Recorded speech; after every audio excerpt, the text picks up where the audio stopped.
Hello, ladies and gentlemen. This is Spellbinder's report on the weekly newsletter, the Unfiltered News from the Reality Zone, compiled by G.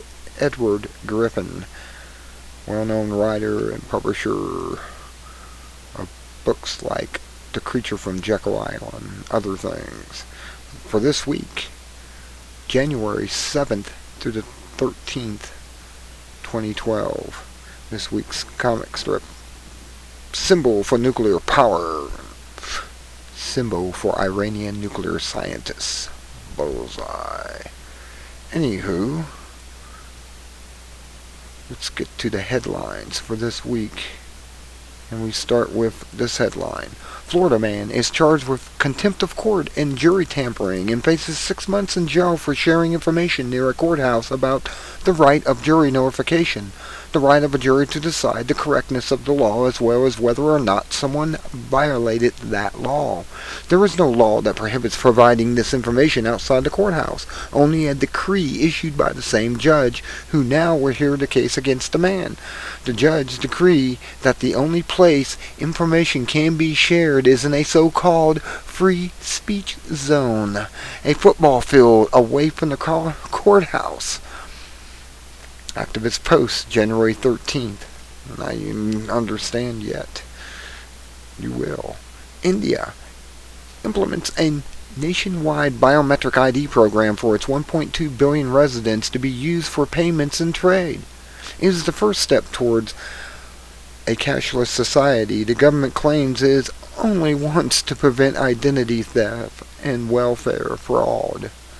Activist post, January 12th. Of course, that's the way it always starts. And then it becomes very bad.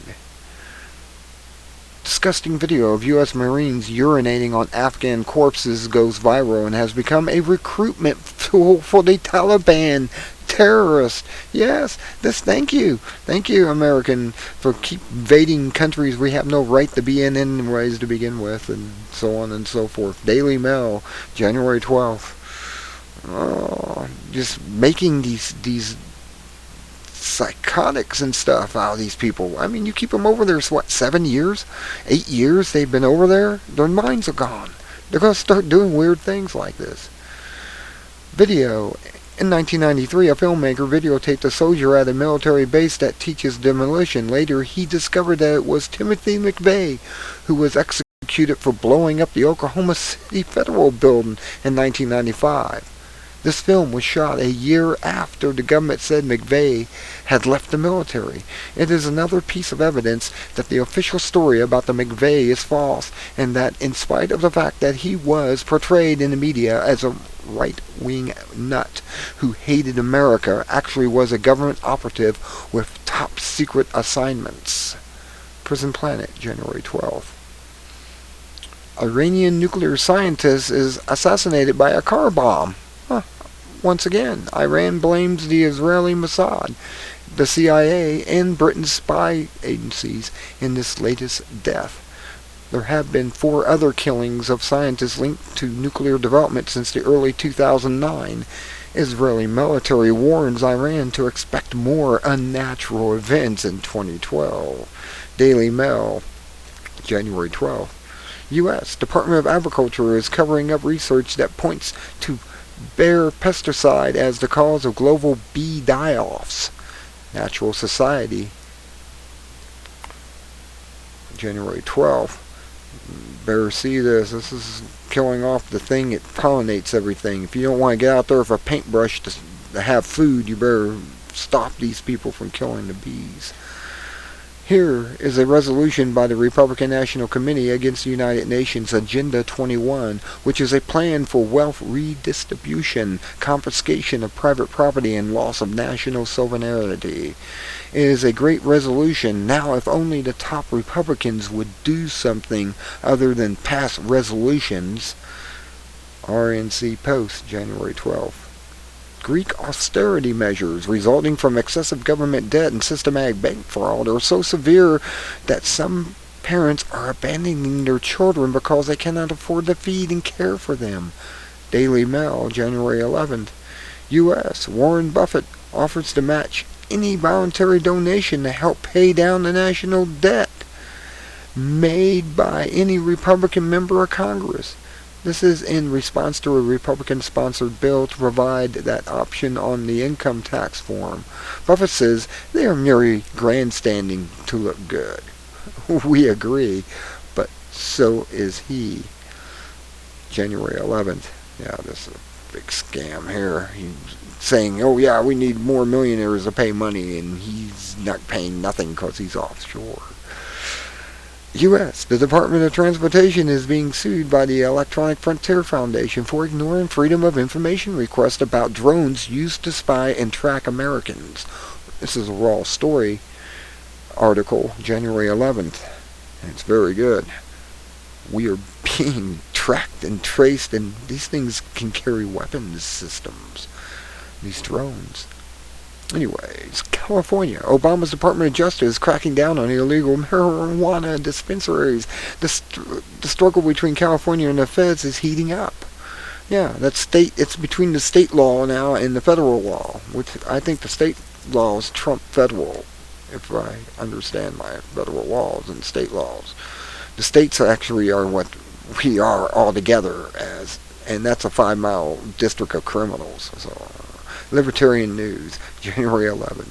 Video. Ron Paul, after placing second in New Hampshire primary, says he and his supporters have a great victory because they no longer can be ignored. They are dangerous to the status quo candidates and to the Federal Reserve. Of course, YouTube, January 10th. Go Ron, go.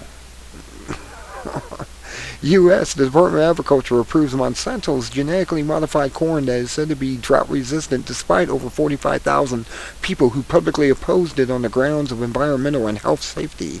Only 23 comments were received in favor.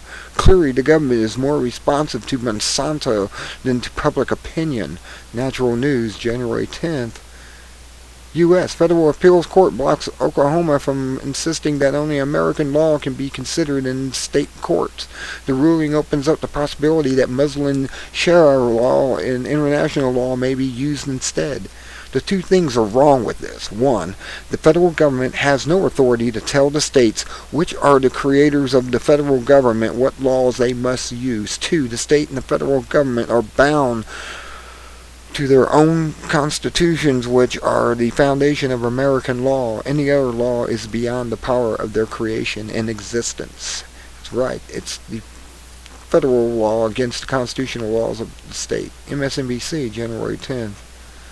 U.S. The Department of Homeland Security now spies on journalists, political figures, bloggers, and literally anyone else who offers news or opinion to the public. That's right. If you tell news to the public, you're on a watch list. This has nothing to do with terrorism, but is for identifying anyone who publicly opposes the policies of those in power.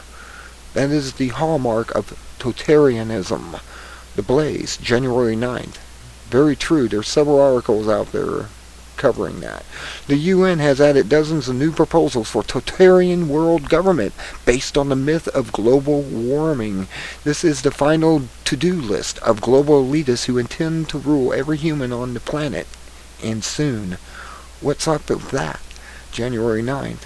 Video. The U.S. Supreme Court is hearing a precedent-setting case on property rights and EPA overreach. Several justices have heavily criticized the EPA's lack of authority over serious actions and astronomical fines. The Blaze, January 9th. Texas. Many schools now employ security guards as police to patrol corridors and lunchrooms. They issue tickets and even arrest kids for dropping papers or crumbs. Why is the state criminalizing normal childhood behavior? It's to get them early and teach them soon to be what they are, prisoners on a prison planet. This is from The Guardian, January 9th. U.S. The Department of Commerce reportedly is preparing to require all Americans to obtain an Internet ID. Eventually, it would be a crime to have a website, publish remarks, or even send emails without one. Fox News, January 8th. Video. Former CIA terror specialist Michael Schroeder explains why Ron Paul's foreign policy is strong and why a stop to meddling in the affairs of other nations would lead to a reduction in the threat of terrorism to the U.S. YouTube video, January 9th. Very good video. Iran and Russia have dropped the U.S. dollar for trade and are using their own international or national currencies instead. This is a forceful response to U.S. sanctions against Iran. Fox News, January 7th. They're going to push on this, and they don't realize that Iran has big friends, Russia and China.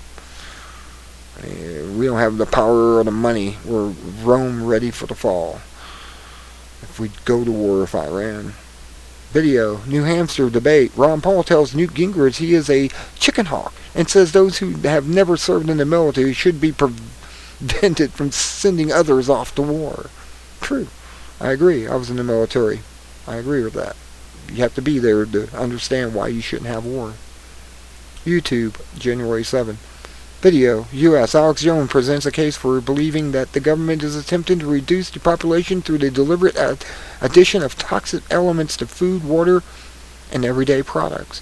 Chemical additives, genetic manipulation of foods also are aimed at reducing fertility and thus a reduction in birth rates. YouTube, January 7th. The EU now requires airlines to pay tax for carbon emission from jet engines. This will generate $326 million in new revenue, which is the reason for the tax, not a reduction in emissions. Passengers will pay this tax in the form of higher rates. China says it will not participate, but it will.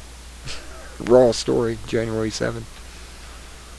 Obama indicates that he is planning to give Russia U.S. missile defense secrets, so we can attack Iran, of course. It's to pay them off. Fox News, January 7th. Antidepressants cause arteries to thicken 400% more than aging. This places those on antidepressant drugs at substantially higher risk of heart attack and stroke. Natural Society, January 7th. Obama launches new job opportunity program to create 179,000 new jobs, most of which will be unpaid. It is not the function of the state to create jobs. By doing so, it interferes with the free market and in the long run destroys jobs, while at the same time increasing taxes to sustain the program. The Hill, January 7th. Judge Neapolitano on Fox News asks hard questions about the mirage of the American two-party system. Bravo, but this could get the judge fired. Journalism at its best. Gotta see. YouTube, January 7th. U.S. 10 reasons that Democrats, liberals, and progressives are choosing Ron Paul over Obama. No kidding. Actual News, January 12th. That's because he's a real candidate. And the rest are all puppets. U.S. Here's how the EPA uses testing procedures that prevent more efficient gasoline-powered technologies from coming to the market. Before its news, posted January 10th. This analysis concludes that the CIA and the U.S. State Department are conducting a covert campaign in Russia to influence elections. The goal is to replace Putin's ruling party with what appears to be pro-freedom coalition, but which in reality is aligned with the Western globalists. The action is similar to what is happening in the Middle East under the banner of Arab Spring.